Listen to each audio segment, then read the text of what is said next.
Hello and welcome to the Be Formless Flow Driven CEO podcast, where we are reshaping life, leadership, and business from the inside out.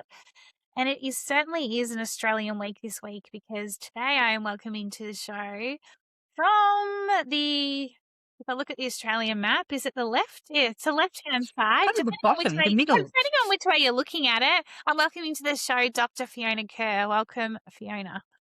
Hi, how are you? Yeah, good. How are you? I should have said where you are. You're in Adelaide, I'm in and Adelaide. Yeah. yes, Melbourne's here, and Adelaide is, oh gosh, I'm probably confusing everyone now that I'm So it's thinking. kind of in the middle at the bottom. It totally is, isn't it? In the middle at the bottom. I love that. Also, a big shout out to all the listeners. Thank you for watching the Be Formless Flow Driven CEO podcast. Love having your feedback, your shares, your likes, and your comments. Today is going to be a great conversation with Fiona, because Fiona is a lifelong learner. Yesterday, you were talking to somebody about how to eat. Was it eat or pick up strawberries in space? How to pick up a strawberry, how technology can pick up a strawberry in space. And you cracked the code, you cracked the idea, and they're off. They're going to go and work up the idea that you've come up with. We'll come back to that in shortly. There's this really gorgeous synergy between human intelligence, artificial technology, and I can't wait to get into this conversation with you. So let's get on into it. Fiona, you've spent more than 4 decades exploring one of the defining questions of our time, and that is, how do humans and technology flourish together? Oh, I love the birds. Such a beautiful Sorry. It is gorgeous. Like, it's such an Australian bird too. It is. I've got a family here who insist on food. Gorgeous. That was a great little background noise. So long before you completed, and drum roll, you completed your PhD at 50 years of age, and I think that's incredible. So congratulations. And long Thank you. before completing that, you have been in creating and in leading adaptivity. So Fiona, you were always fascinated by how people think, connect, and solve complex problems, as complexity is around more than ever these days. And that lifelong curiosity evolved into exploring the role of technology, not as a replacement for human intelligence, instead as a partner that enables both human and artificial intelligence to flourish together. I don't think we're having that much of that. Well, I haven't heard a lot of people talk about it or articulate it that way, and I look forward to you sharing more on that. And so today, as the founder and CEO of NeuroTech Institute, which you've had that business for 7 years, you have also been an entrepreneur for, what, 28, close to 28 years? Yeah, probably. So a seasoned entrepreneur. Fiona, you help organisations, governments and leaders build adaptive, human-centric systems that strengthen decision-making, trust and collaboration in an increasingly AI-enabled world. I don't even think of it's increasing. We're in this AI-enabled world now.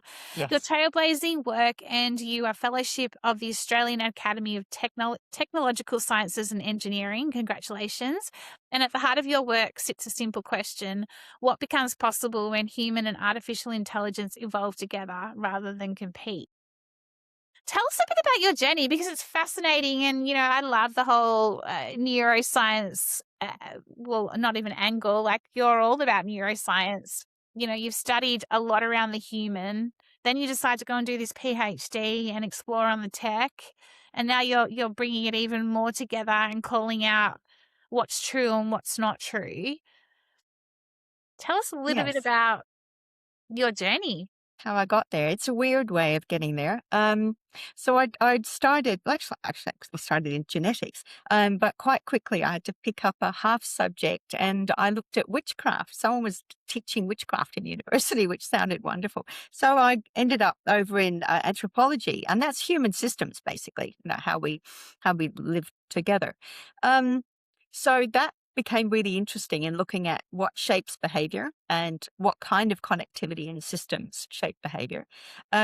So I then picked up a psych degree while I ended up in power stations, coal mines, managing and in strategy. So I spent years in, General Motors, electricity generation and mining, pharmaceuticals. And I noticed that some CEOs and some organizations were really capable of that whole capacity to kind of future-proof, because they allowed people to be able to think in complex terms, and they enabled capability to to grow. So that lovely adaptivity, and others just didn't. So after working, I think it's probably General Motors, an executive level, and building a strategy that worked at the time, I ended up just going out on my own because more and more people were asking about how to do that. And so it was fascinating. I ended up working around the world, different kinds of organizations. Either they were really good and just wanted to be better, or they had a problem and wanted Mm. to become capable. Um, and what I noticed was more and more, some CEOs thought differently and built different structures, and others didn't. And I'm thinking, why? This is Why? about building, Yeah. complex, adaptive human systems. And so at 50, I'd just come off of one of the 3-year embedded programs, because that's what I did, is worked part time in the system for a long time, because it takes longer than you think to do that. Successfully, but then they don't need anybody. They can just do it. They're an adaptive system. Um, and the only way that I could look at building adaptive complex human systems was actually in engineering. And Dad had been an engineer, and I'd always had to, I had to fix a car before I could buy one and all that kind of stuff. So I'd been fixing toasters with him since 8. And so I went back to university and did a systems engineering PhD. But about halfway through that, I thought, and it's beautiful how systems work, how you structure systems and bound them and build rules into them and all that kind of thing is just beautiful, because reward systems change everything. Mm. But I thought, so that's what they build, but why do they think like that? Why do some think like that, others don't? Is it age? Is it this? Is it that? And in the end, it seemed to be that they were complex thinkers. So, because I dived into, all right, so cognitive neuroscience of that capability. So it ended up being kind of a double PhD in that sort of, wet and dry networks, that cognitive capacity for logic and complex thinking and critique, and how that then enabled them to be comfortable with things like emergence and, learning and completely building very different ways of operationalizing wisdom, I guess. That's how it ended up, being something to look at. So that was really interesting. And in the middle, I hadn't really thought about the fact that looking at that, AI was coming up sort of a lot. Um, and I was looking, excuse me, more consistently at, yes, this is what we could do with a piece of technology, and I love tech. But if we look at the neurophysiology of human thinking and interconnection, and how the interconnection and proximity alters how we think and how our immune system works, how our logic systems connect and structure, everything so much, we're amazing. We just don't think Yeah, about it enough. totally. So that's my thing, we're the bright, shiny ball. um, so if we really understand that well, we not only have fantastic transformative tech, but we also know when and how to use it, The tech, and yeah. when not to use it, when that fantastic intersynchrony is the thing that we need to ensure. So that's really become, I suppose, my beacon. Is why I built NeuroTech, because it was a case of saying we need to look at both. We need to understand that human to human connectivity and interaction, and how our own brains work and how we work together as systems, and then how technology alters that, and then how we shape technology that assists it rather than gets in its way. And Yeah. then, the incredible technology I've been involved with, once you get the guys thinking like that, is amazing, rather than just building stuff for money or Yeah, I hits. love it. It's so good. Like I've been writing down quite a bit because I think for the listeners, we need to break this down a little bit, and in terms of, because I get it. It's great. I'm going to come right back to when to use it and not to use the tech, and how you bring the human and the tech together and all of that. Because it's really, I feel like there's a bit of a theme going on at the moment in terms of, it's almost like everyone jumped on this tech bandwagon, and when I need all these different AI tools or all these different things, and we're going to just like eradicate as much as we can or remove all what we think we don't need. And now all of a sudden it's like looking at everything going, do I actually need this bit of technology?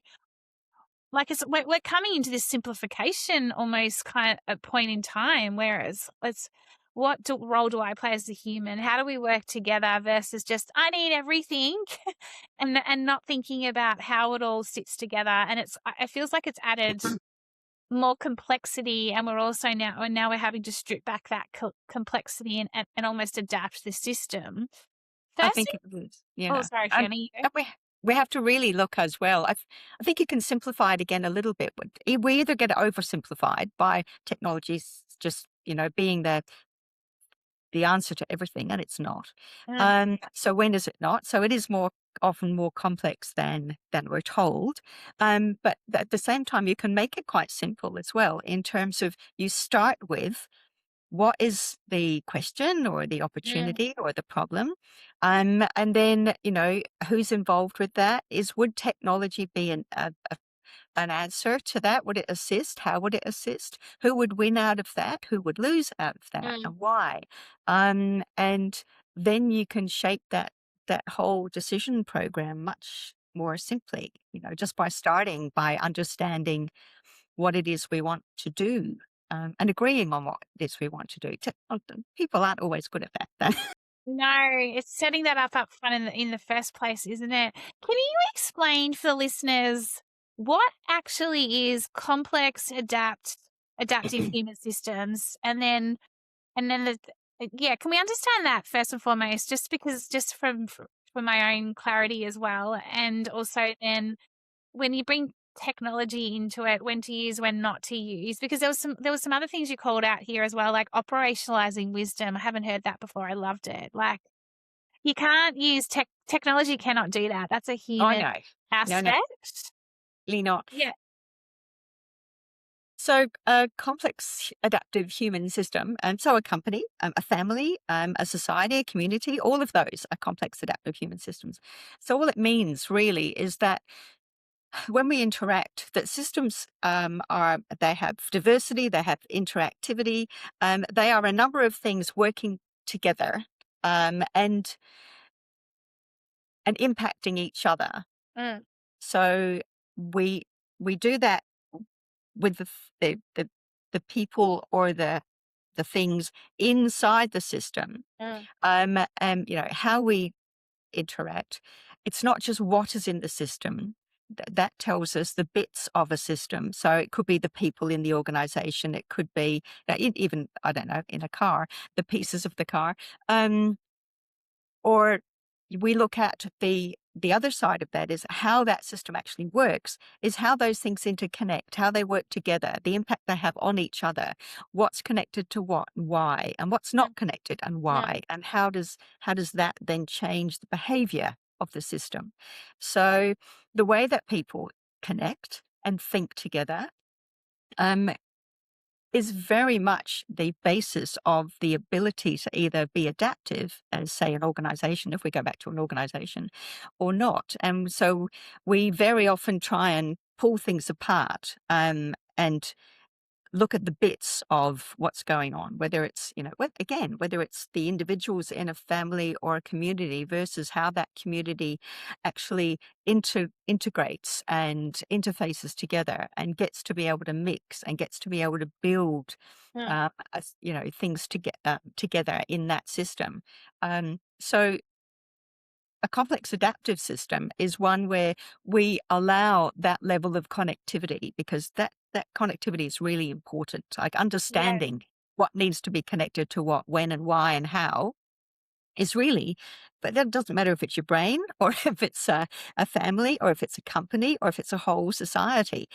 Um, I remember when I was about 8, my dad gave me a toaster, and said, he's 6'3", Scott, and said, "There you go, it's broken. Take it apart, see what's wrong with it, and what's connected to what, and then you can tell me how to fix it." And I thought, that's the secret of life. And I use that no matter who I'm talking to, because really, if you do understand how something's designed, what is connected to what, and why it's connected, and what that connection is doing, for that system, then you can really have a huge understanding about how to make things work well, Yeah, um, make it better, totally. So then, how to make it better.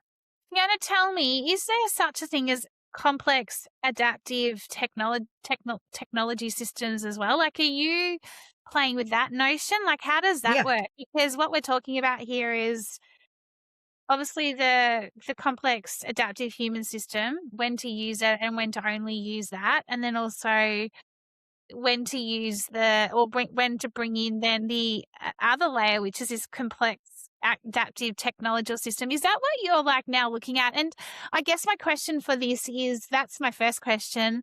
Secondly, is the system in totality more complex than ever that you've seen in all your years of working within this space? Because we've got the human, we've got the technology, like it's two systems almost like colliding, if you like, or am I completely like, I just, it's an No, it interesting can time. be. It can collide. Mm. So over time, because I'm older, I've been, especially being in things like manufacturing, General Motors, there's always been automation. Yep. And as the technologies come in, and I often had the role of industrial relations mediation, or trying to work with either with my group or with a whole organization in adopting technologies in ways that we're not going to lessen the capacity of people in the organization, that we're actually going to enhance the capability of people in the organization. And so that often, even then, it's still now, it went back to start going, hang on, let's start with what does good look like? What do we want to do here? And then how does the technology help us? And it's not really changed. But it has got a lot more difficult. So there was always pushback, and a lot of that then is around how you engage people and how you bring them along that journey. Because if I don't think that you've even got the question right, what do we need, then any answer about this is what we should be doing, I'm going to reject. And if I feel like in any way my capacity or my ability for, I guess, agency is going to be taken away by a technology, again, I'm not going to like that. But if I want that in terms of it enhances me to do what I want to do better, then I'm going to be comfortable with it. So much of that is around how you engage people, where you start with, what do you want? What would you like to help you to do Mm. stuff? What Mm. would that look like? Because as I said, then you get terrific capabilities with technology. And some of the best tech I've been able to work on, functional tech, is around people saying it would be really great if we had this. And then they really like it, use it, and it does what it's supposed to do. Instead of getting sold something and saying, use this all, the AI for everything all the time, everywhere, which is an absolute rubbish way of looking Yeah, at it. I like, well, that was gonna be my next question, because it has felt like that this year for the last 6 months, as Yeah. AI for everything, everywhere, use it, and I'm even at a point where I'm like, "It can't do everything," Oh, and it can't. And it gets in the way of so much. And I, it's interesting feeling like sometimes I sound like a Luddite, but it's the other aspect. And I actually think they had something as well. They were looking at not disabling people's capability. They weren't looking at, we don't want any technology at all. But that's where the complexity comes in.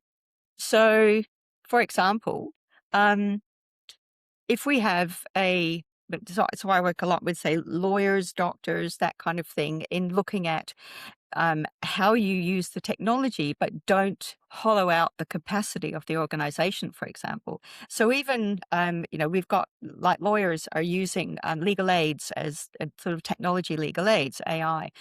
But there's a lot of nuance around that, because the way that the brain works, those years in the beginning of rifling through lots of cases, of doing all of that drudgery work, that builds up these beautiful chunks of neural network yeah, I was about to say knowledge network, yeah. that are really critical to helping complex thinking later on.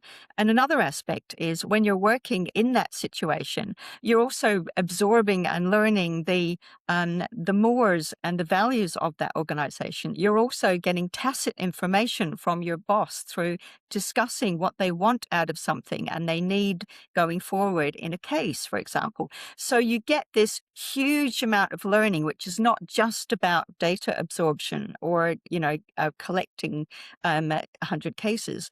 And over years, it makes a massive difference, not only to the individual person in the way that they are able to think complexly about a case, but also the that whole trust in the organization as a cohesive whole. So, certainly in the purpose of the organization and the culture of the organization.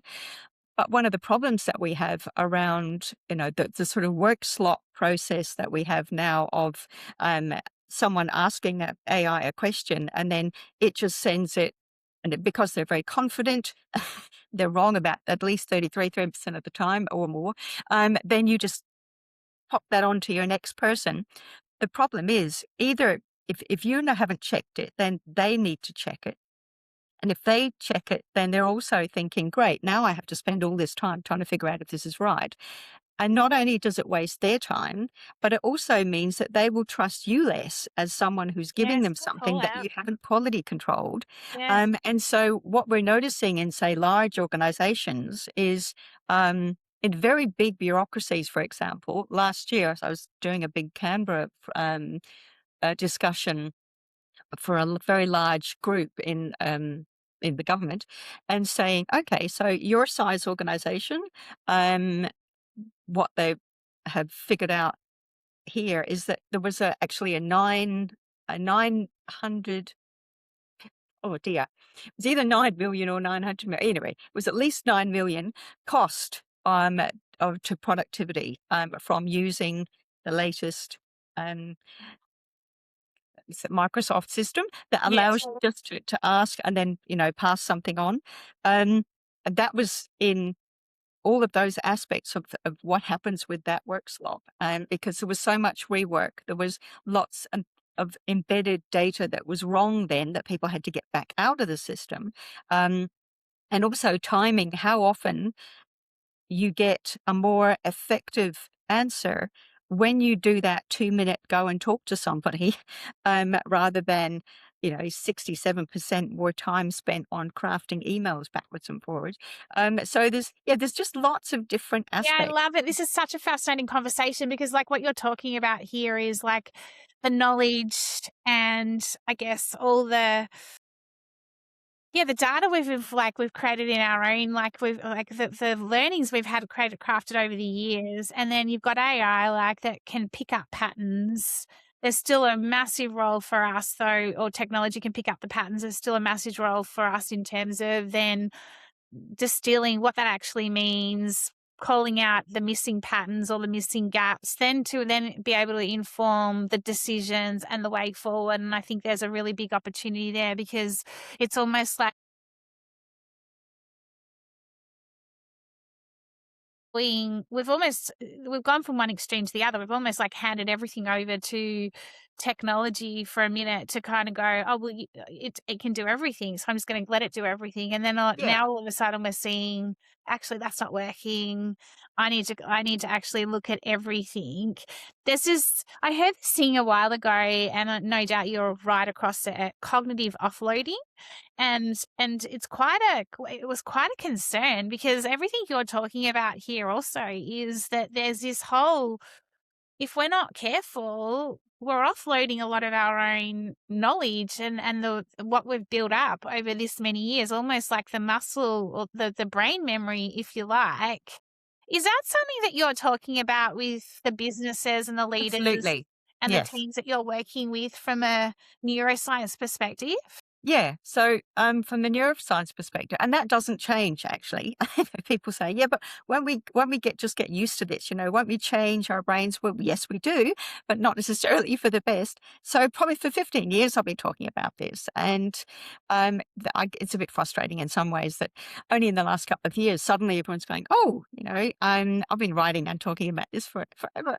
I hope I Um, haven't frustrated you. I just heard the term cognitive offload, and I've heard of cognitive overload, all of that. I just never heard yeah. offload. I was like, Yeah. that So there's makes there's a complete sense. bunch of stuff that we've, I guess, known for many years in terms of what happens when you don't push your brain to actually have different parts of it. So the basic way of thinking about it is when you have a complex problem, the more complex the problem, the more different parts of the brain have to stand up and collaborate. So we know that the brain has certain bits that do certain things, but it's not nearly that cut and dry. Our brain is a massive collaborator.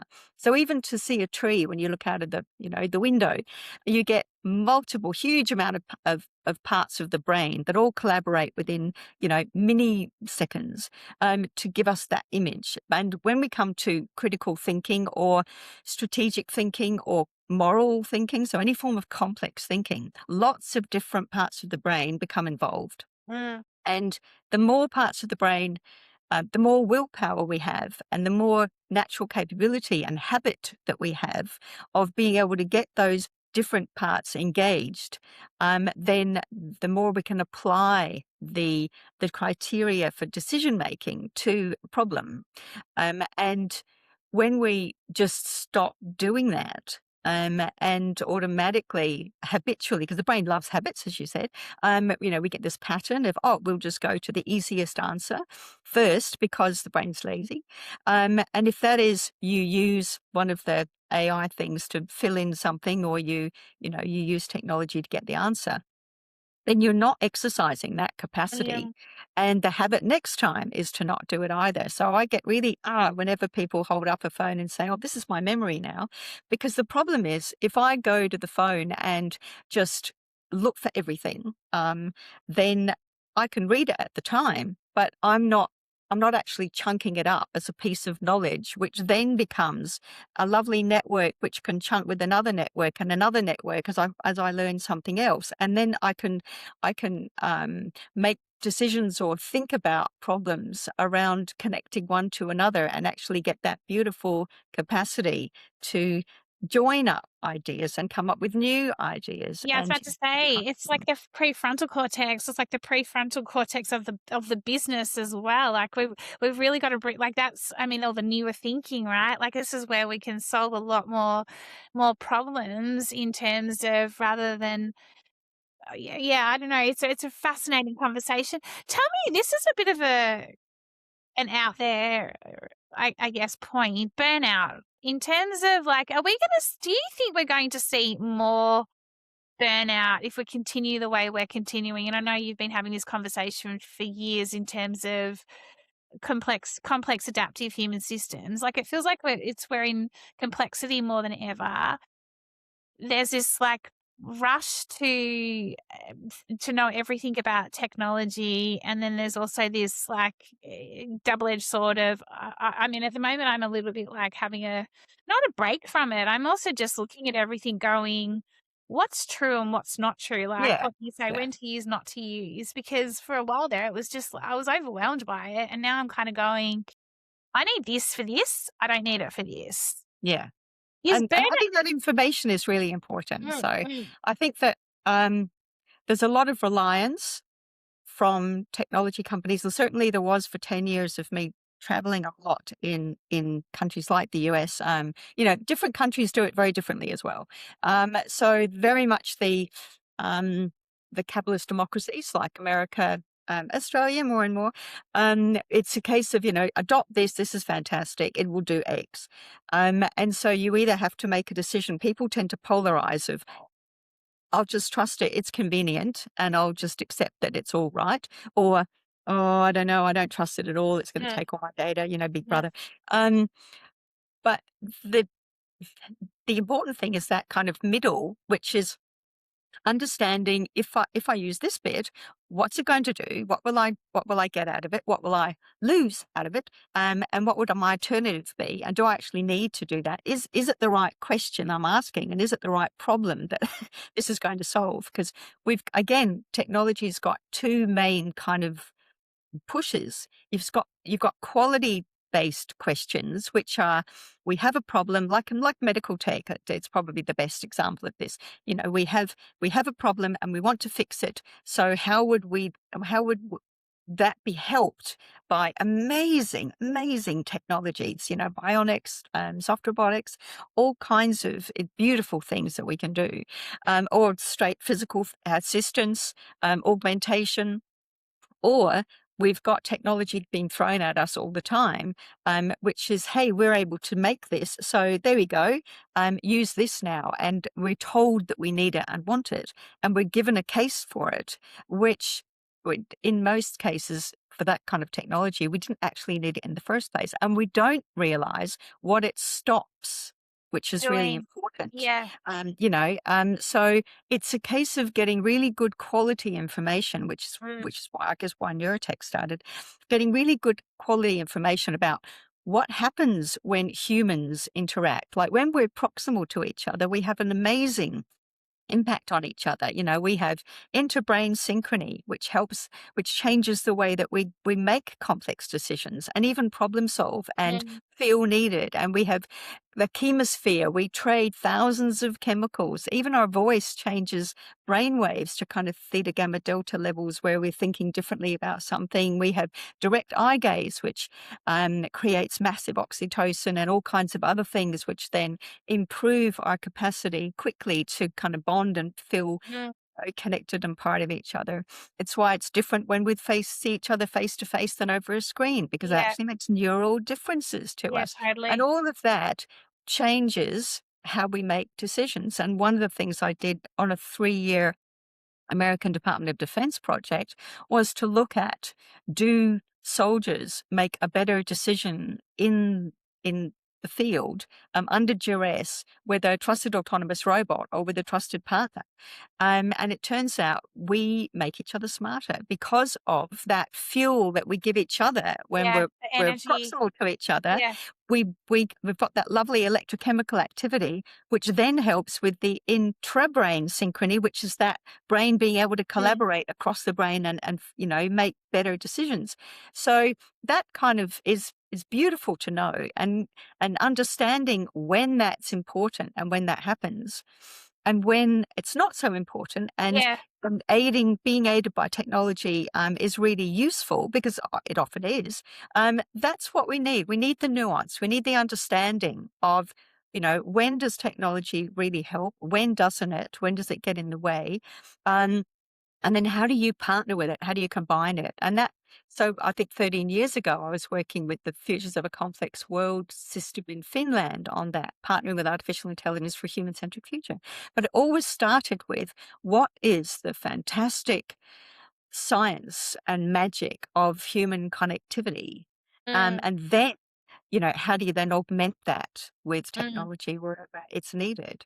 And Yeah, then you, it's you do, you get yeah, beautiful, because you you get the hear. best of both worlds. Absolutely, because you hear a lot about AI first, and it's like there's what you're saying here. It's not first. It's like what makes the most sense right now. What is like asking those questions up front to then be really clear. It could actually eliminate a lot of exhaustion if we get this right as we go forward. Back to my burnout question earlier, because it just does feel like everything Yeah, is going. sorry. Yes. No, that's okay. It's going at everything just feels like it's at such pace, such speed. We're just playing like we're just running this race. It's like, calm down. Like, Yeah. that's Well, mm, often it's stopping and getting off. I mean, one of the problems that we've got, I wrote a little thing, and it's free, called The Art and Science of Looking Up. So you can always look at that. And what's it it is called, sorry? about, it's called The Art and Science of Looking Up.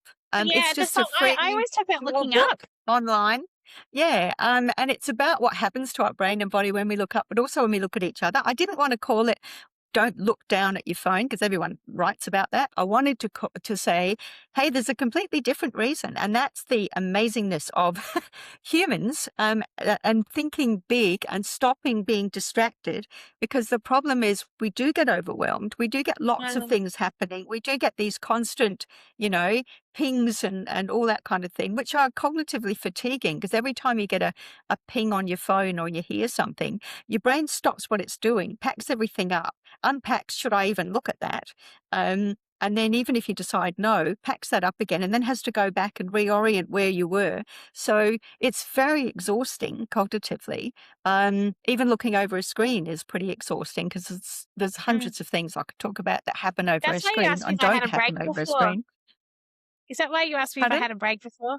Well, that's probably why you asked me Yes, if I had a yes. break before, because you're probably thinking, "She's been on screens all morning. Have you had a break?" And I said, "Yes, I have. I took a Miley Bob for a Yes. walk." Well, after about half an hour, we're actually, we shouldn't have meetings on screen more than half an hour, because No, we get sufficiently cognitively fatigued that it doesn't work. Whereas if we're face to face, and especially if it's a positive environment, we're getting that electrochemical kind of charging from each other that allows us to go on for a lot longer. And so anyway, that's back to your point. Because we get tired, we then get distracted. It's easier to then pick your phone up and play a game or look at social media. But it's what it's a we doom don't scrolling. realize is that's not actually, helping at all. It's fatiguing us further. But it's a habit. It's lazy. It means we've sort of turned off all kinds of things, and we're just distracting ourselves. And it has all kinds of really negative impacts. It's Yeah, no, much better totally. go outside and sort of look at the sky or have a chat or lay on the grass, or it's much better for your brain. We go into No, I something called agree. abstraction.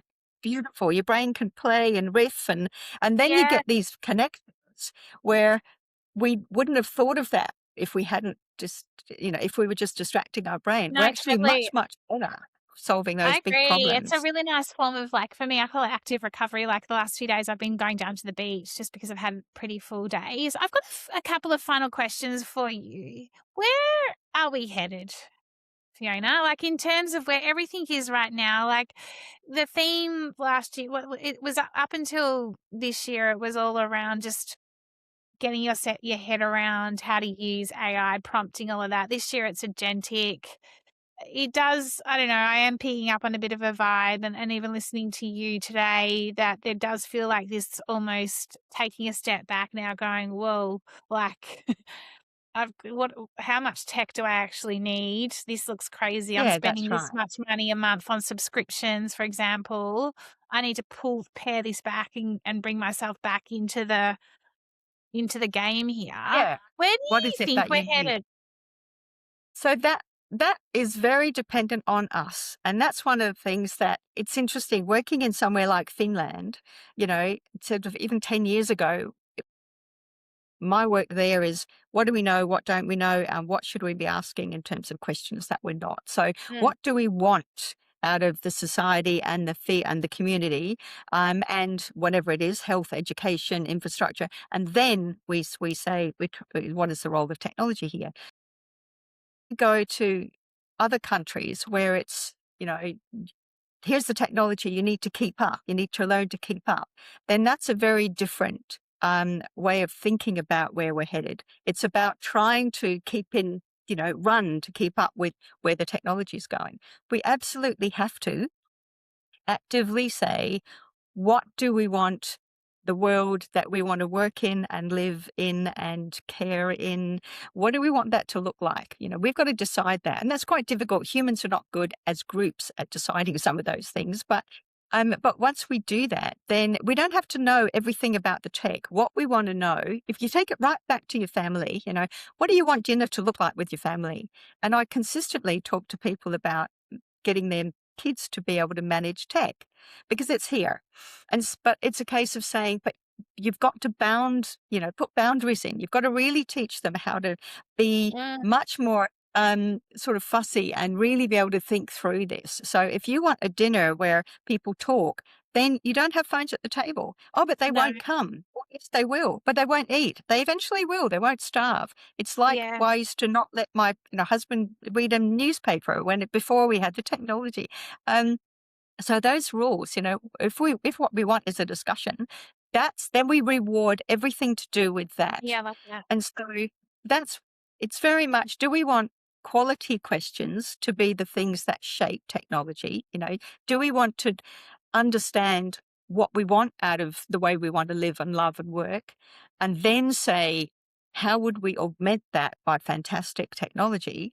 Then we will get very different directions in where we go, than if we just say, you know, well, how do we use sort of technology for quantity questions like we make more money, how do we get rid of people, how do we those sorts of Yeah. things. Yeah, and that's where we are right now, in too many places and in too much of the kind of the tech area, the tech pro stuff that is just doing more of those things rather than really stepping back and saying, what does good again? Where do we want to go? What does good look like? And then Like, how might technology augment that for a really flourishing, positive outcome? And then you get brilliant technology, and you get much more interested technologists. When I work and with more young conscious. roboticists and young technologists, they come up. I'll say, well, so how would you do that and actually make that increase direct Yeah. interaction, say, child and an adult? Oh, and so then they'll go away and think about it because now they know the neuroscience, then that gives them something really different to think about. Yeah, I love it. And there's a conscious element to it, isn't there? Like conscious, just being more conscious about everything that we're doing, conscious as humans, conscious Yes. from a tech perspective, all of that. So then what would be Yeah. your final piece of advice for leaders right now in terms of, yeah, like what Um, advice are yep. you giving to the leaders that you're working with that can be shared with the Yeah. And like it's leaders, interesting. There business can be owners, really big companies. Yeah. Even large companies. We start off talking about, if we've got a keynote, we start off talking about, technology. And then they come back in the end and go, no, we actually want the discussion around the things that we're really interested in that you've talked about. So we come back to the neuroscience of leadership. Organizations are people. That's Yeah, it. And 100%. so that's where you've got to start. It is people working together to do what the organization's purpose says you need to do, with the values that makes them safe to step into a future that is unknown. And that Mm, means you're going to have a really beautiful organization. So you can make resilient systems and people. There are ways to do that.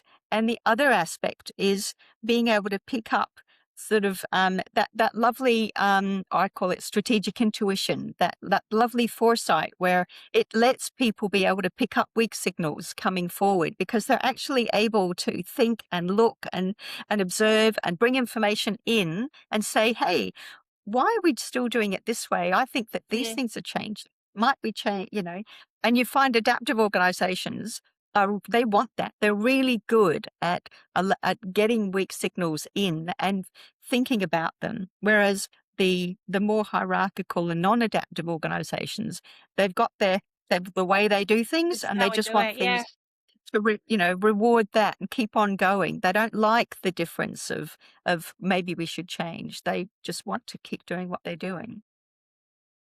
I love it. Fiona, what a great conversation. And so tell us just quickly the strawberry and the in space. What was your idea? And then I'll let you get to the rest of your day. Was at dinner last night, and one of the guys that was so I'm with ATSI.